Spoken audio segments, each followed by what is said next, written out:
guys, since nag-request si Irish na i-video ko daw or i-vlog ko yung mga lulutuin ko ng mga gulay-gulay. Ayan, so ang ulam namin ngayon, hindi purely gulay, kundi merong patola and miswa. So, ayan, ready na lahat yung ano. Ito, babalatan ko na lang habang pinakukuluan ko ito.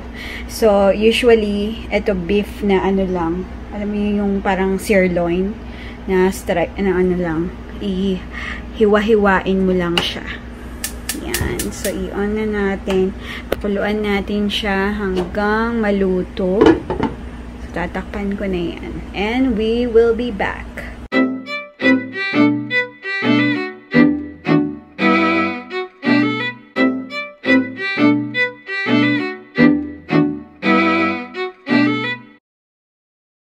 So, usually, pagka nagba-brown na siya na ganyan, binubuksan ko na para madaling mag-evaporate yung tubig. And then, if necessary or if required, dadagdagan ko ng oil pag nag-dry na yan para ma-ano siya, ma-stir fry muna siya. Ayan. Ayan. So, nagda-dry up na siya. Ayan. I-stir-stir nyo lang para maluto lahat. Even yung pagkakaluto. So, para madagdagan yung oil. Although, nag-go-oil up kasi may mga fats naman akong dinagdag. Ayan. Nadagdagan ko siya ng konting oil. Ayan. Para lang may panggisa tayo. Tsaka talaga, mag-brownish siya. Matostado. Ayan. So, medyo tostado na siya. Ayan. So, iaano ko na, igigisa ko na yung sibuyas tsaka bawang. Lagay lang ako ng konting oil ulit para may panggisa ako.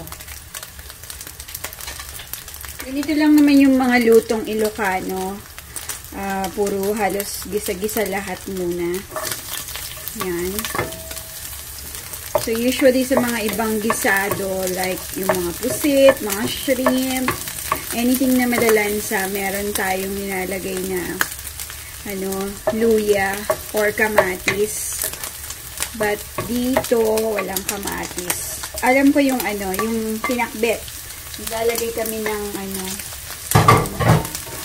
luya tsaka kamatis. Pero pagka beef, wala. Bihira. Kasi usually yun yung mga dalawang sangkap na pantanggal ng lansa. Kulangan ako sa oil. Gusto ko nang ma-oil pagka nagigisa. Kasi para mag-caramelize siya.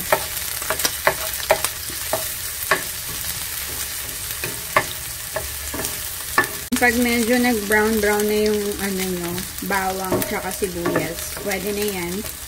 Si Edson kasi gusto nyo ng sunog na bawang, ayoko naman ng sunog masyado. Pero yan, pinag-brown ko lang para sa kagustuhan niya. Now, we are ready to put in the patola. Bawal ang patola. Ayan o. Ayan. Sobrang dali lang nito. After nito na maluto, after maluto, ilalagay na natin yung miswa. Sasabawan na natin.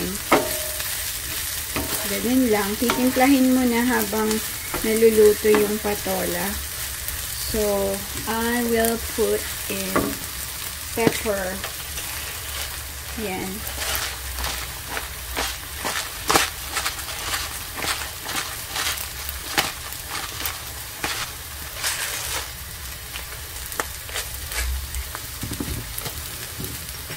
And then, asin.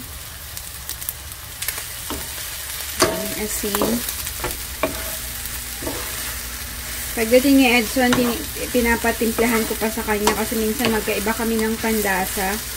So, kumukuha na ako sa akin habang kumakain ako. Siya, tinitimplahan pa niya. Ayan. Diba?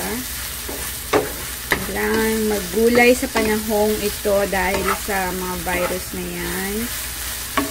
Para protektado yung immune system nyo. Ilang malaman pag luto na to, pag naging transparent na yan. Pero minsan, hindi namin ino-overcook yan. Para at least meron ka pang parang crunchiness ng gulay. Ayan. So, dadagdagan ko na to ng tubig. Ito na lang.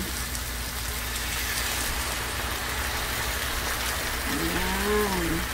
Mas masarap pag madaming sabaw kasi kakainin nung miso. Excuse me. Kakainin ng miswa yung ibang sabaw. From there, pwede mo na ring timplahan maya. Pwede ka rin maglagay ng patis. Kung may patis ka, ito, lagyan natin ng konting patis. Pang timpla. Ayan, baliktarin lang natin yung iba para maluto talaga siya. Tingnan natin. So, ito yung aking miswa. Ang ginagawa ko, so diretso na yan, pero mas magandang putulin ninyo in a half. Ayan, ganyan. Para hindi makalat. Pero, hinahati ko to sa half. Para pag kinain, hindi siya mahirap magputol. Ayan din, no? Ayan. Diba? Tapos may mga matitigas na part. So, lulutuin yan.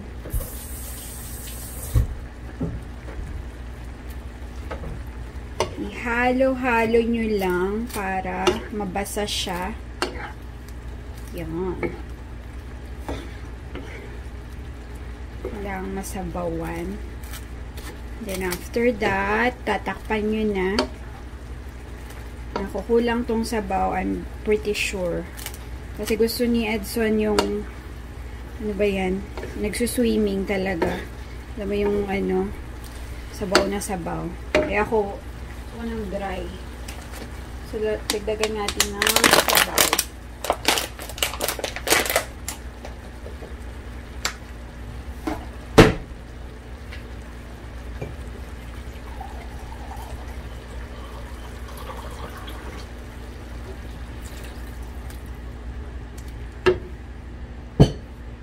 Ayan, kasi kakainin talaga nito yung yung, ay ano ba yan?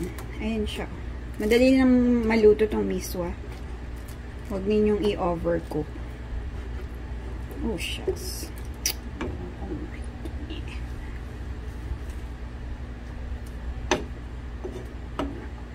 Ayan na.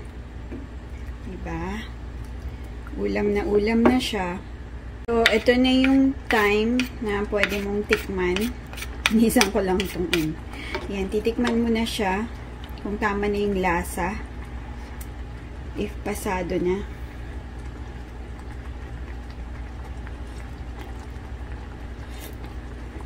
Kulang pa.